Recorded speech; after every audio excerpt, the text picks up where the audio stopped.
Hello friends, मैं हूं Shubhangi Navadkar, motivational speaker, finance coach. वैसे तो फाइनेंस ये टॉपिक बहुत ही ज्यादा इंटरेस्टिंग है और वो सभी कैटेगरीज के लिए बहुत ज्यादा इंपॉर्टेंट है। लेकिन फिर भी हम लोग आफ्टर 30 ही फाइनेंस को सीरियसली क्यों लेते हैं? और इस वजह से आफ्टर 30 बहुत ज्यादा देर होने की वजह से हम लोग बहुत ज्यादा वेल्थ क्रिएट नहीं कर पाते। इसलिए मैंने सोचा कि क्यों ना हम लोग ये युद्ध से ही स्टार्ट करें। दोस्तों, बिजनेस बनाने के लिए मेहनत करना तो जरूरी है। मेहनत करने से बिजनेस बनते भी है, प्रॉफिट भी होता है, लेकिन उसी बिजनेस को मेंटेन करने के लिए, उसी बिजनेस को प्रॉफिटेबल बनाए रखने के लिए फाइनेंस आना बहुत ज्यादा जरूरी है। इसीलिए मैंने सोचा कि क्यों ना हम टारगेट 18 से 25 के जो भी यूथ है उनको किया जाए और उनको ही फाइनेंशियल नॉलेज प्रोवाइड की जाए कि कैसे आप लोग बहुत जल्दी स्टार्ट करके बहुत अर्ली आप रिटायरमेंट प्लानिंग के बारे में भी सोच सकते हो। तो इसीलिए हम लोग स्टार्ट करने जा रहे हैं series finance for the youth और आज है डे 1 है। तो 18 से 25 के बीच में कोई लड़का भी हो सकता है, लड़की भी हो सकती है, कॉलेज स्टूडेंट्स हो सकते हैं, जॉब होल्डर हो सकते हैं, कोई भी जो अर्ली यूथ में है, अर्ली 18 से 25 में है, उनके लिए ये फाइनेंशियल सीरीज हम लोग स्टार्ट करने वाले हैं। अभी हम लोग समझ के चलते हैं कि प्रांजल नाम की एक लड़की है जो 18 से 25 के बीच में आती है। अब इसके लिए हम लोग फाइनेंशियल प्लानिंग कैसे करेंगे, वो फाइनेंशियल नॉलेज को कैसे बढ़ाएगी, इसके बारे में हम जानकारी लेने वाले हैं। प्रांजल एक लड़की है, तो ये कैरेक्टर हम ऐसे अज्यूम करते हैं कि कोई लड़का भी हो सकता है, कोई स्टूडेंट भी हो सकता है, कोई जॉब होल्डर भी हो सकता है या फिर फ्रीलांसर भी हो सकता है। तो इन लोगों को फाइनेंशियल प्लानिंग कैसे करनी है इसके बारे में हम लोग इस वीडियो में डिस्कस करने वाले हैं। तो इससे पहले कि आप वीडियो में खो जाओ, इस चैनल को सब्सक्राइब कर देना और शेयर कर देना उन लोगों से जिनको ये काफी ज्यादा हेल्पफुल। कोई भी प्लांट हो तो अब हम अगर वो प्लांट बड़ा हो चुका है तो उसकी तरफ ध्यान देंगे तो उसका कोई फायदा नहीं, लेकिन अगर हम ग्रोइंग स्टेज में उसे खाद अच्छे से दे, पानी अच्छे से दे, उसे अच्छे से सब कुछ एनवायरनमेंट क्रिएट कर दे तो काफी ज्यादा चांसेस है कि वो बहुत आगे जाके बहुत बड़ा पौधा तैयार हो सकता है। ऐसे ही हमें करना है इन यूथ के साथ, इनको भी बहुत अच्छे से एनवायरनमेंट हमें प्रोवाइड करना है।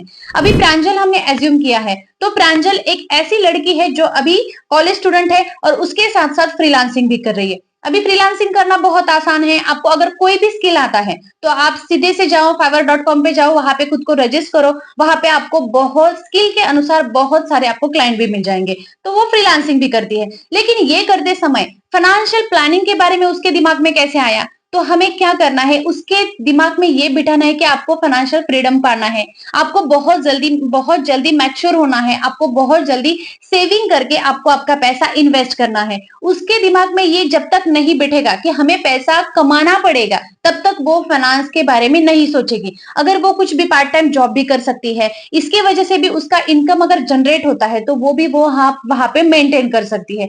तो इसके लिए उसे हमें फाइनेंशियल गोल्स बनाने के लिए मोटिवेट करना है। तो फाइनेंशियल गोल्स क्या हुए? जो भी प्रांजल को 6 मंथ के लिए, 1 ईयर और अगर 2 इयर्स में जो भी पाना चाहती है वो कितने अमाउंट का है, इसका हमें उसे लिख के फाइनेंशियल गोल्स बनाने के लिए मोटिवेट करना है। अगर वो 6 महीने में लैपटॉप खरीदना चाहती है उसके लिए, तो उसके लिए 6 महीने में लैपटॉप खरीदने के लिए कितना पैसा लगेगा वो खुद सोचेगी और उतना अमाउंट वो कैसे कमाएगी इसके बारे में सोचेगी। तो इसके हिसाब से उसे शॉर्ट टर्म गोल क्या होते हैं, लॉन्ग टर्म गोल क्या होते हैं और परमानेंट गोल क्या होते हैं, इनके बारे में उसे अच्छे से समझाना है। तो प्रांजल, अगर आप 6 महीने बाद लैपटॉप खरीदना चाहते हो या फिर कहीं पे इन्वेस्ट करना चाहते हो, तो आप क्या करोगी कि आप कहीं से भी पैसा कमाने के बारे में सोचोगे, आप फ्रीलांसिंग करोगे, आप पार्ट टाइम जॉब करोगे और आप पैसे कमाओगे। अगर आपको अभी कई लोग ऐसे होंगे, कई बच्चे ऐसे भी होंगे जिनको बिजनेस खड़ा करना है और बिजनेस के लिए फर्स्टली इन्वेस्टमेंट तो लगता है, 10% हो 20% हो, आपको खुद को आपका इन्वेस्टमेंट अमाउंट आपको तैयार करना पड़ता है। तो कुछ बच्चे वैसा भी सोचेंगे कि हम लोगों को अगर बिजनेस खड़ा है तो बिजनेस खड़ा करना है आफ्टर 5 इयर्स, तो मुझे इतनी अमाउंट सेव करनी है और वो मैं उस बिजनेस के लिए यूज करने वाली हूँ। ये तो हो गए प्रांजल के फाइनेंशियल गोल्स। फाइनेंशियल गोल्स के बारे में तो हमने जान लिया, लेकिन ये भी उसके दिमाग में चल सकता है कि इतनी जल्दी फाइनेंस के बारे में क्यों सोचना, क्यों इतनी जल्दी फाइनेंशियल नॉलेज। तो हमें उसको समझाना है कि जितनी जल्दी आप लोग स्टार्ट करोगे उतनी जल्दी आप उस एरिया में आप एक्सेलेंसी पाओगे। मतलब कंपाउंडिंग कैसे वर्क करता है, जो हम आज स्मॉल स्मॉल स्टेप ले रहे हैं वो आगे चल के कैसे बड़े होंगे, वो आगे चल के आपको कैसे हेल्पफुल होंगे, ये आपको समझाना है। Time is equal to money. Time जितना हम ज्यादा कंज्यूम करेंगे, जितनी ज्यादा हम टाइम की वैल्यू करेंगे, उतना ज्यादा हम मनी पा सकते हैं, उतने ज्यादा हम सक्सेसफुल हो सकते हैं। ये भी हमें उसे समझाना है। और जितनी जल्दी स्टार्ट हो सके उतनी जल्दी फाइनेंशियल हैबिट्स को बिल्ड करना है, ताकि हम ज्यादा सक्सेसफुल हो। आपको क्या करना है? बिल्ड बिल्ड करना है good habits for the financial success. आपको ये हैबिट्स अर्ली स्टेज में ही स्टार्ट करने होंगे। वो कुछ भी हो सकते हैं, मानो छोटा छोटा सेविंग करना हो, आपको फाइनेंस के बारे में सोचना हो, बजटिंग हो, ये सब आपको फाइनेंशियल हैबिट्स स्टार्ट करने के लिए आपको बहुत जल्दी स्टार्ट करना होगा।